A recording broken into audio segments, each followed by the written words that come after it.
¿Qué temas vamos a tratar? El primer subtema, definición, epidemiología, etiología. Segundo subtema, clasificación.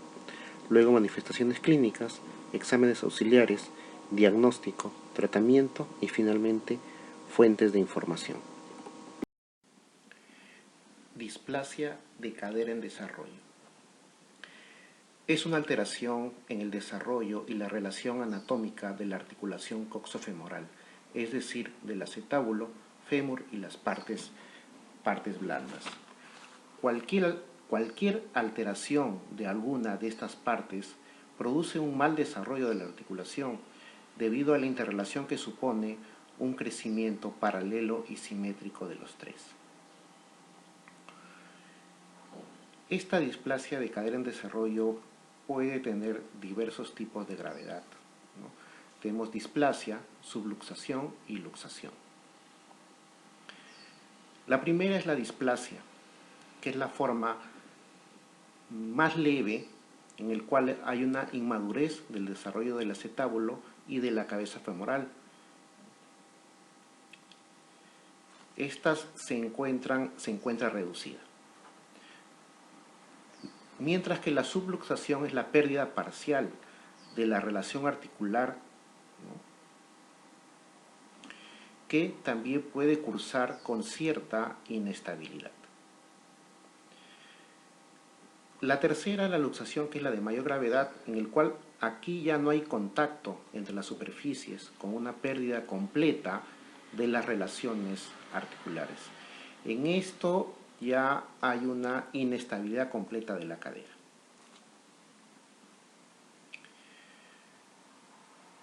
Cuando hablamos de displasia de cadera, también podemos hablar de diferentes tipos en esta, ¿no? Vamos a presentar tres tipos: displasia teratológica, displasia del desarrollo de la cadera y displasia infantil o del adolescente. ¿Qué cosa es una displasia teratológica? Son displasias graves que se producen durante la fase embrionaria. Casi siempre son irreductibles y frecuentemente están asociados a algunos síndromes. Por ejemplo, cuando un paciente presenta una artrogriposis, cuando un paciente a la vez presenta un mielomeningocele, ¿no?, etc. Son formas mucho más graves en los cuales hay una alteración desde la etapa embrionaria. Displasia del desarrollo de la cadera, en el cual las alteraciones se van a producir básicamente en la vida perinatal, ¿no? Puede estar presente al nacimiento, ¿no? No suele asociarse a síndromes y habitualmente tiene factores de riesgo asociados. Este grupo es el más frecuente, ¿no?, y de repente del que vamos a tratar en clase, ¿ya? Y el tercero es la displasia infantil y del adolescente, que se produce cuando existe una deformidad del fémur proximal y del acetábulo, pero la articulación en principio está reducida, ¿no? Aquí ya el paciente ya camina, ¿no?, ya deambula, ¿no? No es como en el segundo caso en el cual el diagnóstico se hace desde la etapa de recién nacido, ¿no?, el primer mes, segundo mes.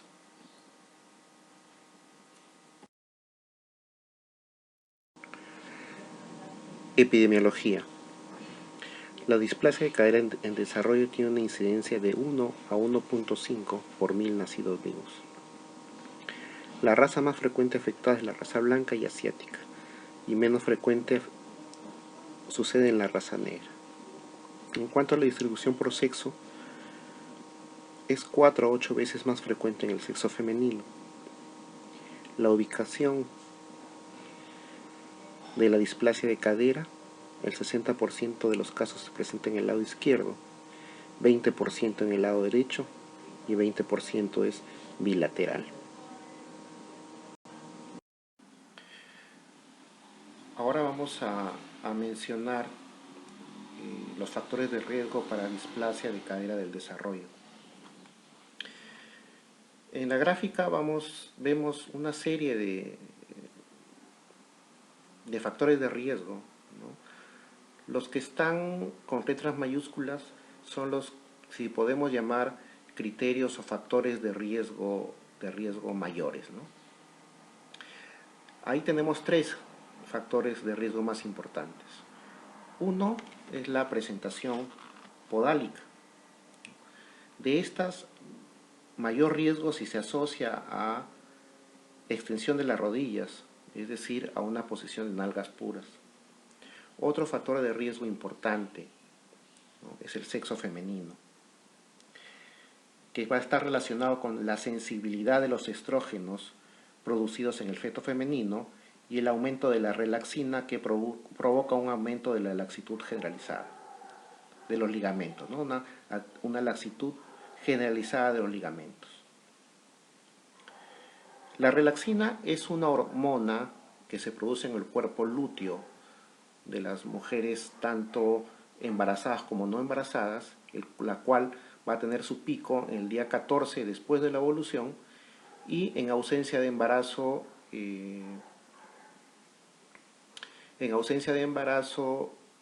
esta poco a poco va a disminuir.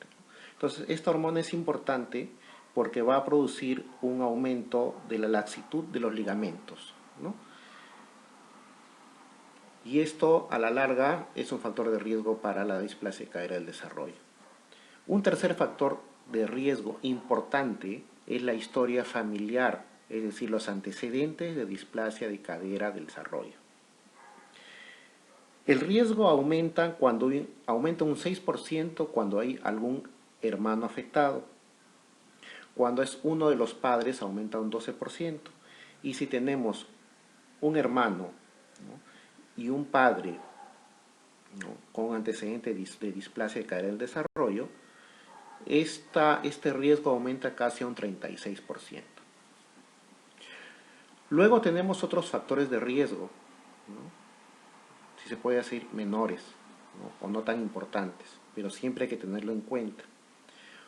Entre estos tenemos el oligohidramnios, madre primigesta, gestación múltiple, deformidad en los pies, en este caso el pie sambo equinovaro, algunas malformaciones congénitas también, como tortícolis muscular congénita, y también aquellos casos de pacientes con mielomeningocele. Entonces, estos son todos los factores de riesgo, la mayoría de los factores de riesgo para displasia de cadera de desarrollo, y que tenemos que tenerlo presente, en consideración, cuando evaluemos a un recién nacido o a un lactante menor.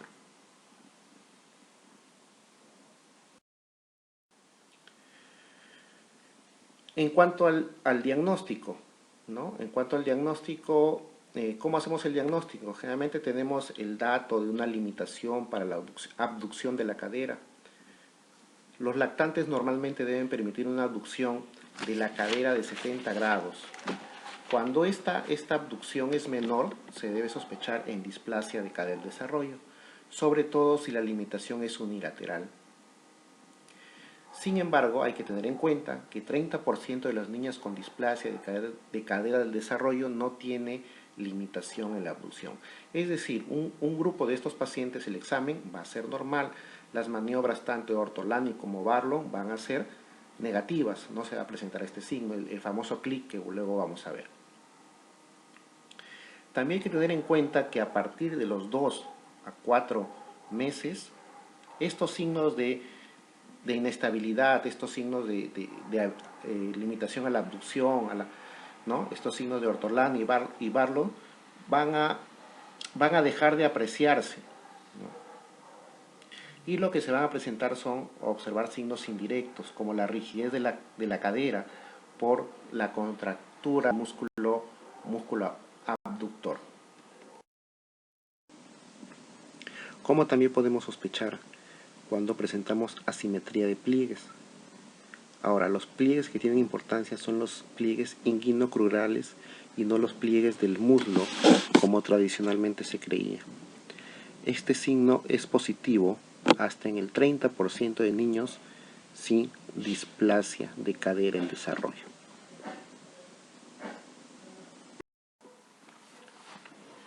Maniobra de Ortolani. ¿Cómo realizamos esta maniobra?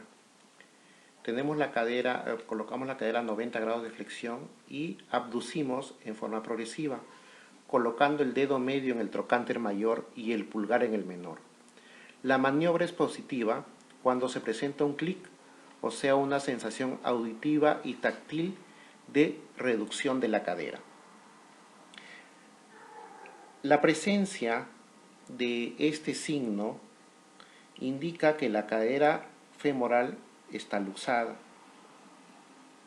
Un signo de Ortolani positivo requiere una evaluación inmediata por un ortopedista infantil y un tratamiento precoz. Maniobra de Barlow. Nos va a determinar si la cadera es luxable. Colocamos la mano de una manera similar a la anterior, llevamos la cadera a 90 grados de flexión y realizamos una aducción progresiva. Esto es positivo si se presenta un clic de salida, lo cual es indicativo de luxación de cadera.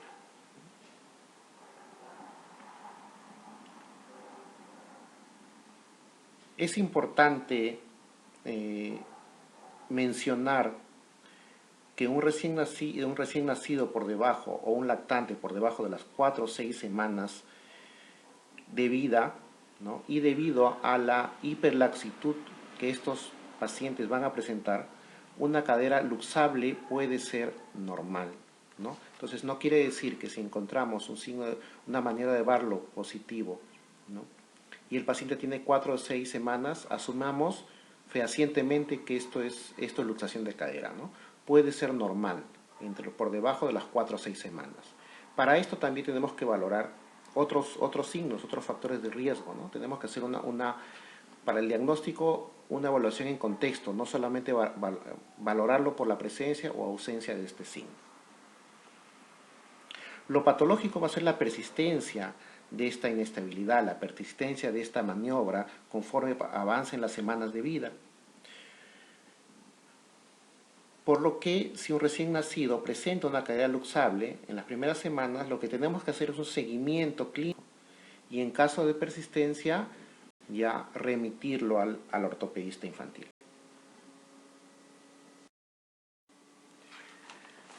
Signo de Galeazzi.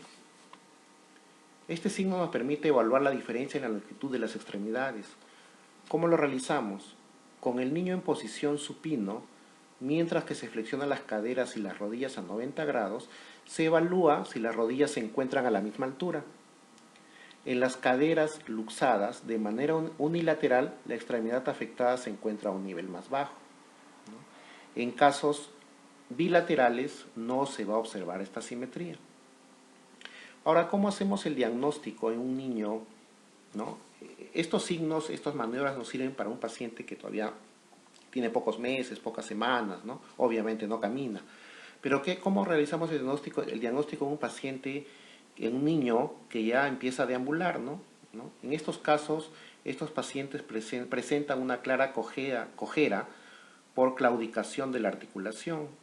La marcha será con el signo de Trendelenburg, debido a la insuficiencia del músculo glúteo medio de la cadera luxada, ¿no? Y se va a producir una caída de la hemipelvis contralateral, ¿no? a la zona de apoyo.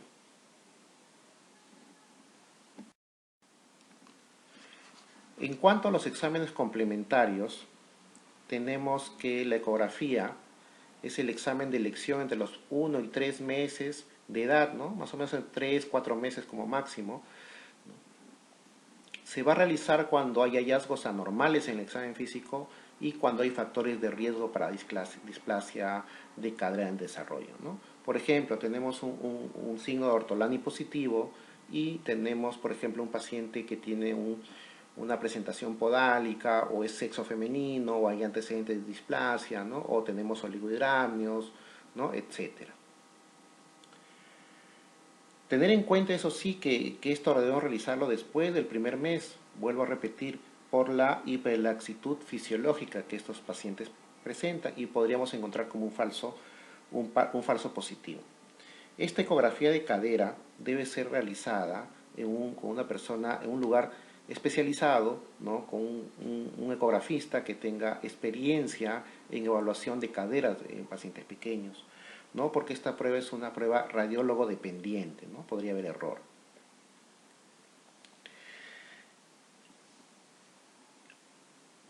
A partir de los 3-4 meses ya hay osificación de los núcleos cefálicos y ahí ya la prueba que vamos a solicitar va a ser la radiografía simple de caderas, ¿no? ¿Y qué signos vamos a encontrar en estos?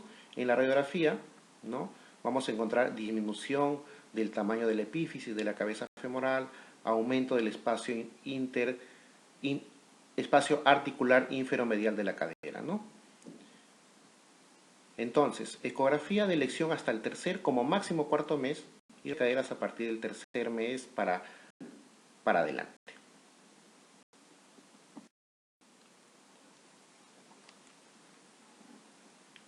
Ahora vamos a ver los factores de riesgo, ¿no? También es una lámina parecida a la anterior, ¿no? que les hablé sobre factores de riesgo. Tenemos marcadores mayores para una ecografía, marcadores mayores que están indicados para una ecografía, ¿no? Historia familiar positiva, habíamos visto que es un marcador mayor, presentación podálico, presentación de nalgas, ¿no? Malformación congénita, paciente que tiene una tortícolis congénita, pie equinovaro, etc. Deformidades posturales, exploración anormal de la cadera, por ejemplo, un signo de ortolani positivo. Marcadores menores en el cual solamente nos recomiendan una ecografía, la prematuridad, el sobrepeso, oligodramios, ¿no? Cesárea o parto distóxico, ¿no? Vemos que la cesárea, parto distóxico no viene a ser un criterio mayor para solicitar una ecografía de cadera. La presente lámina, ¿no? Vamos a tener una imagen, ¿no? Un diseño de una radiografía simple de cadera, ¿no?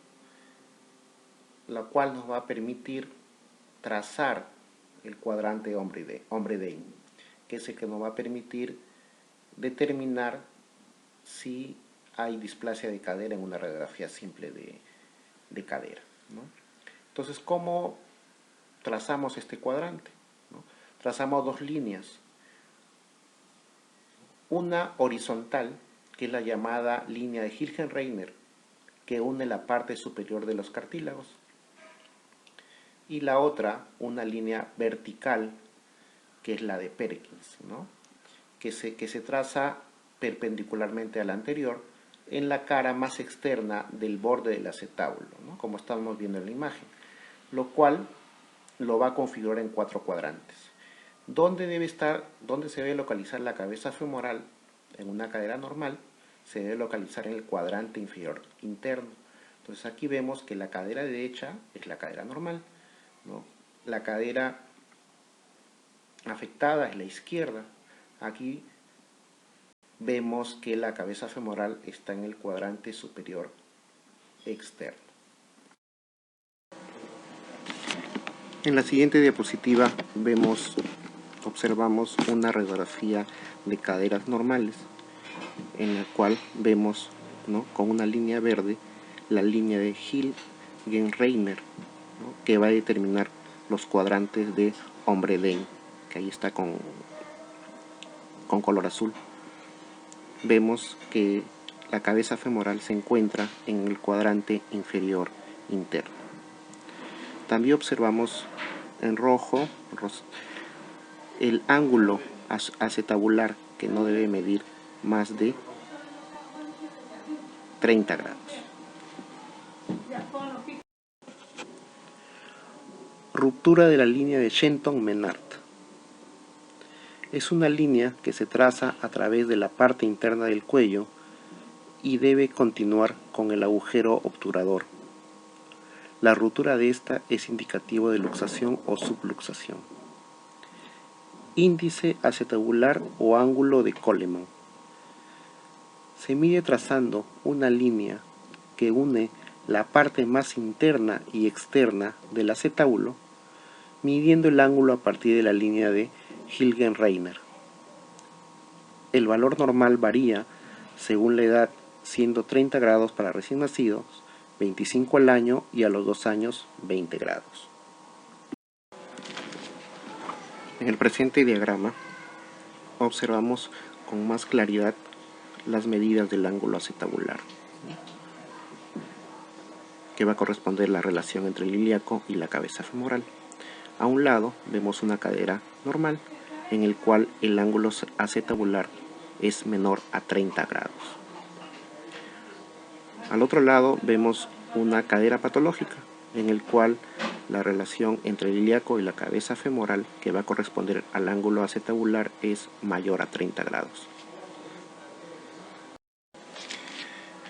Vemos una radiografía de caderas normales, en el cual los acetábulos están normoformados, con buena cobertura ósea, ángulo acetabular menor a 30 grados, y también las epífisis se localizan en cuadrantes inferomediales, conservando la altura y la esfericidad.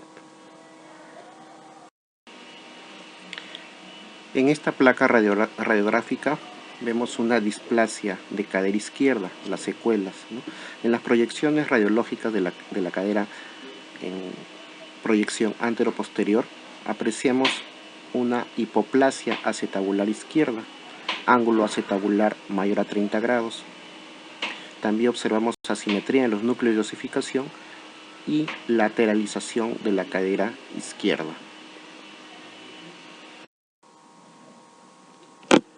En cuanto al tratamiento, hay discrepancia todavía entre la interpretación clínica y radiológica por parte de los pediatras, radiólogos y ortopedistas infantiles. Estas discrepancias hacen que todavía no se pongan de acuerdo, de tal manera que se tratan niños muchas veces que no lo necesitan y se omiten el tratamiento en algunos que sí lo requieren. El tratamiento va a depender de la edad en que se hace el diagnóstico y la variedad de presentación. El pronóstico y el tratamiento es más sencillo cuando la displasia no se asocia con inestabilidad de la cadera. Es importante conocer esto último. En menores de 6 meses vamos a usar el arnés de Paplik, que mantiene la cadera en abducción permanente. Es efectivo en el 90% de los casos y tiene un índice de complicaciones bajos, 1 a 5%.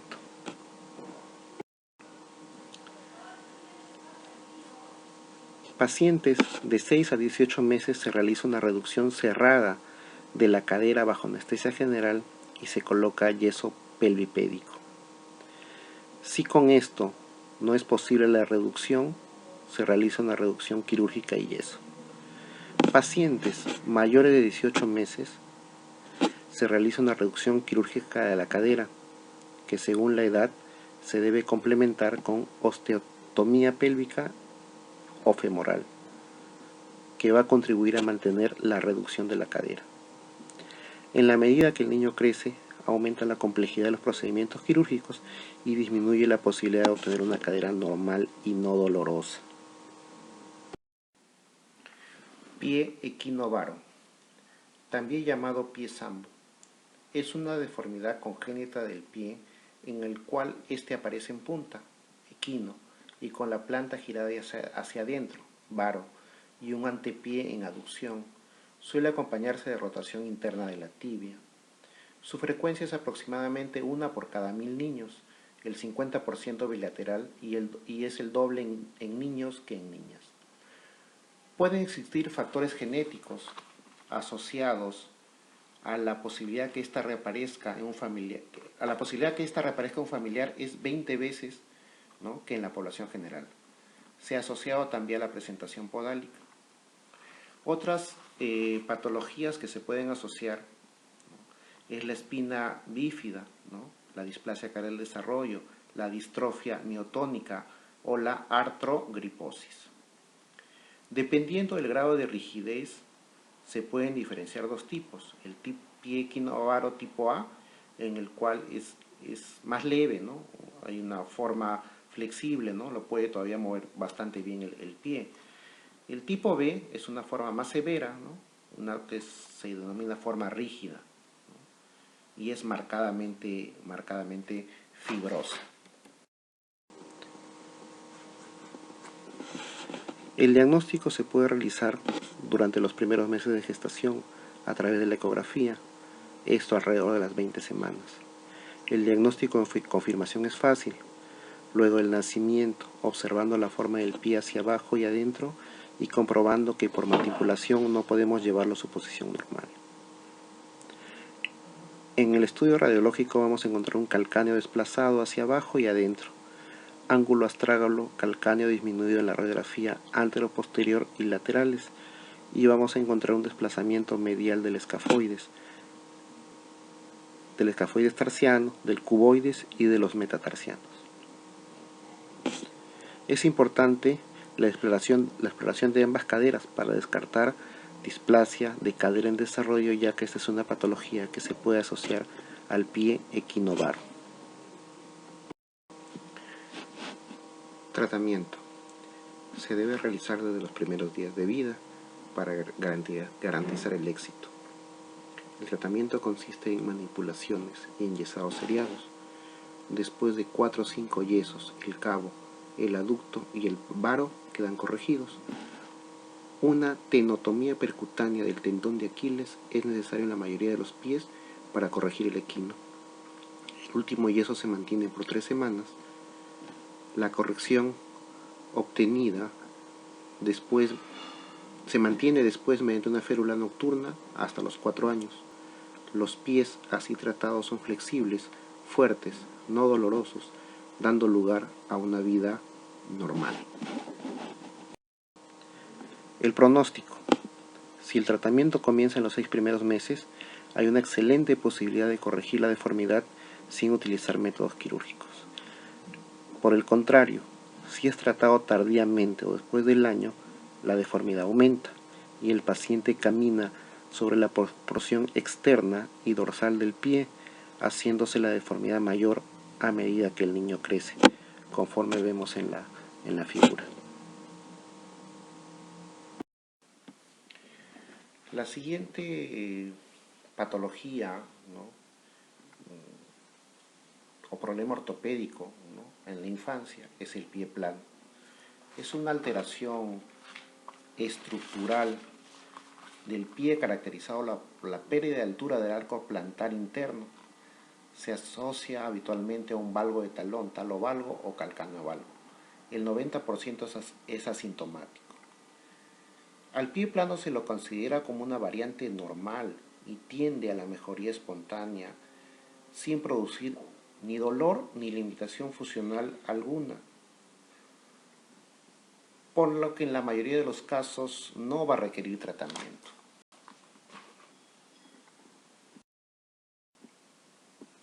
El pie plano suele ser el principal motivo de consulta del aparato locomotor que se le hace al pediatra. Entonces, ¿qué debemos hacer frente a esto? Si nosotros sabemos que el pie plano, ¿no?, muchas veces es una variante normal, ¿no?, que se produce por la hiperlaxitud, ¿no?, que tiene el paciente en los primeros meses, primeros años, ¿no?, que tiene mayor tejido adiposo, ¿no?, vemos que esto se va a resolver, ¿no? Nosotros tenemos que hablar con los padres, ¿no?, si tienen algún tipo de angustia, explicarles que esto es algo, entre comillas, fisiológico que va a ocurrir. Conforme el paciente, el niño, vaya creciendo, esto se va a resolver, ¿no?, en la mayoría de los casos, ¿no? Ya vamos a ver que hay 2 tipos de pie plano, ¿no?, el pie plano flexible y el pie plano rígido, pero eso vamos a ver en las láminas siguientes. En el momento del nacimiento no existe arco plantar y este se va desarrollando conforme se va fortaleciendo la musculatura del pie. En niños pequeños, la gran cantidad de tejido adiposo hace que el pie parezca plano, ¿no?, como en la figura. Por tanto, se recomienda diagnosticarlo a partir de los 3 a 4 años. En cuanto a la etiología, la gran mayoría de los casos de pie plano, ¿no?, más del 90-95%, ocurren debido a que los tejidos que sostienen las articulaciones del pie están débiles por la hiperlaxitud que presentan estos pacientes, ¿no?, en los primeros años de vida. Sin embargo, existen enfermedades neurológicas, ¿no?, a veces retracción del tendón de Aquiles, sinostosis, fusiones anormales de los huesos del retropié, enfermedades reumatológicas, ¿no?, especialmente que causan este pie plano, pero especialmente aquel pie plano rígido, ¿no? Que es el que es mucho menos frecuente. En cuanto a la sintomatología, la mayoría, como estamos viendo, son asintomáticos. Sin embargo, en el menor de los casos, ¿no? En pocos casos van a presentar a veces dolor en el pie, dolor en el tobillo, en la parte inferior de la pierna.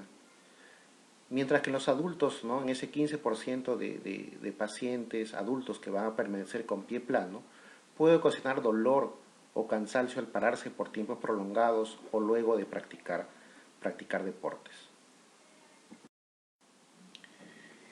En cuanto a la clasificación, tenemos dos tipos de pie plano flexible, ¿no? Y el pie plano rígido o duro. El pie plano flexible se hace evidente cuando el niño está parado y desaparece cuando el niño se pone de puntas. No causa dolor y no requiere tratamiento. Se sugiere un arco de soporte en el zapato para que haya menor fatiga. No es necesario realizar un estudio radiológico. El 50% de los pacientes preescolares todavía lo presentan. Y un 15%, ¿no?, de adultos pueden llegar a presentar pie plano flexible. El pie plano rígido o duro es completamente plano, rígido y poco móvil, por lo que se debe realizar radiografía para determinar el tipo de tratamiento, yesos seguidos de ortesis y, si no mejora, cirugía. Una de las principales causas que van a producir este pie plano rígido es el acortamiento o espasticidad del tendón de Aquiles, asociado o no a enfermedades neuromusculares. En cuanto al tratamiento, hasta los 4 años, como menciono, esto es fisiológico, ¿no? Debido a la hiperlaxitud de los ligamentos articulares y a la persistencia de la almohadilla grasa en la bóveda plantar, ¿no?, en la bóveda plantar del pie. ¿Qué cosa vamos a recomendar? Controlar el peso, caminar por terrenos naturales como césped o arena, uso de calzado adecuado, no ortopédico, ejercicios sencillos como recoger cosas con los dedos del pie. Múltiples estudios han demostrado que el uso de modificadores de calzado, ya sean plantillas, cuñas o zapatos ortopédicos, son innecesarios, inefectivos e incómodos. Implican un costo elevado y producen angustia en la familia y en el paciente. Solamente aquellos casos que se acompaña de dolor o limitación funcional o son muy severos requieren algún tipo primero de evaluación radiológica y un manejo específico según su etiología. El tratamiento en estos casos son plantillas, analgésicos, fisioterapias, AINES, inmovilización y, en casos extremos, la cirugía. Escoliosis. Es una alteración de la columna vertebral caracterizada por una curvatura normal en sentido lateral de más de 10 grados. Es más frecuente en niñas. Empeora con el crecimiento. En bebés y niños es una patología poco común. Tenemos 3 tipos de escoliosis. Escoliosis neuromuscular generalmente aparece o empeora durante la adolescencia. Escoliosis congénita. Esto debido a malformaciones vertebrales de nacimiento. Escoliosis idiopática, ¿no?, que representa la gran mayoría, casi el 80%. Esta última se debe dividir en 3 tipos, que puede ser según el grupo, según el momento de edad en el cual aparece. Esta puede ser idiopática infantil, que aparece desde el nacimiento hasta los 2 años, 11 meses. Idiopática juvenil, entre los 6 y 9 años. Y finalmente, idiopática del adolescente, entre los 10 años y la madurez esquelética. ¿Qué sintomatología se va a presentar?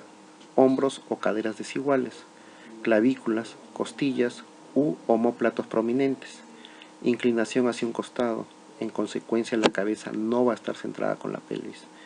También se puede presentar dolor crónico en la espalda, asimismo contracturas musculares y dolor al esforzarse ante un sobrepeso, ya que aumenta con esta maniobra a la curvatura.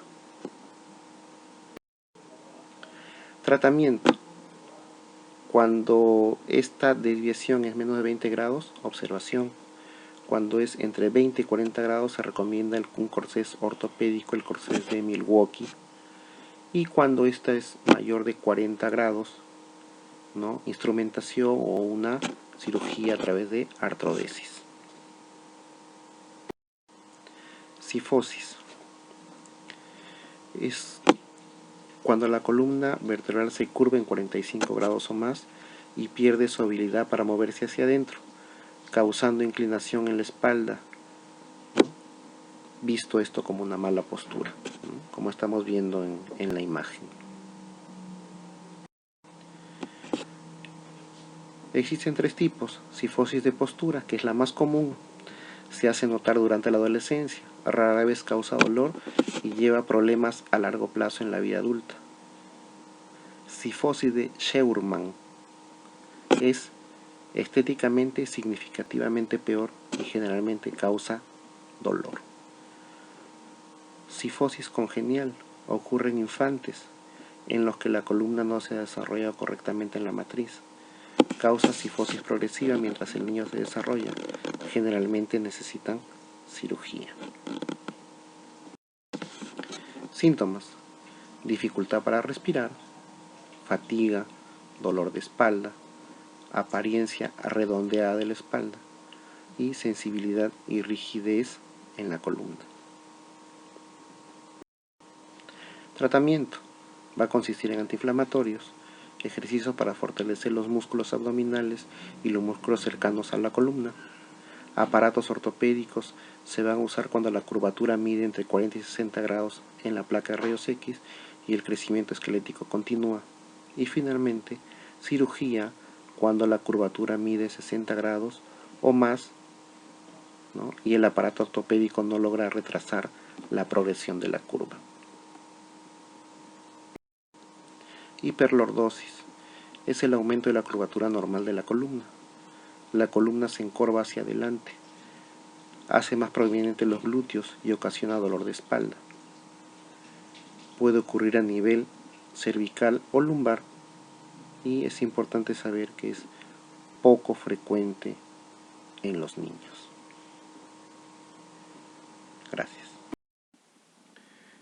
Finalmente, en cuanto a las conclusiones, en la displasia de cadera los principales factores de riesgo para su presentación son sexo femenino, ¿no?, presentación podálica al momento del nacimiento e historia familiar de displasia.